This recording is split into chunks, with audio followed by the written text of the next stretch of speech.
为着要提升全民防灾救灾的能力，云林县政府开3000多万伫岛南的石鼓国小设防灾教育科技中心，这嘛是全国头一个防灾教育中心哦。针对火烧、风台、水崩沙、还有电动等灾害来进行防灾的教育。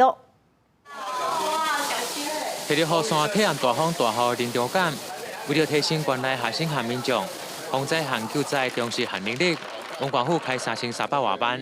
利用岛南石鼓国小8间教室活化，打造全国第一间防灾教育科技中心。比较平价也比较常见的是沙包，最主要是因为防水闸门的造价比较高昂，但在云林县很多海线的学校都设置有这样的设施。防灾的一些设施设备或者相关的一些教学的一些模式哦，我们都会引进到这个学校里面来。我想它会提供给云林县各国中小在防灾教育，它是一个非常好的一个体验的场所。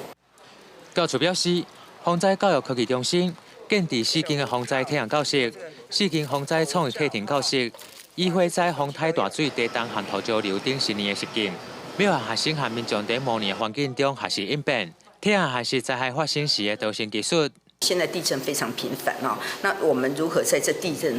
这过程当中如何赶快逃生？我想这个基本的观念跟常识也是非常重要。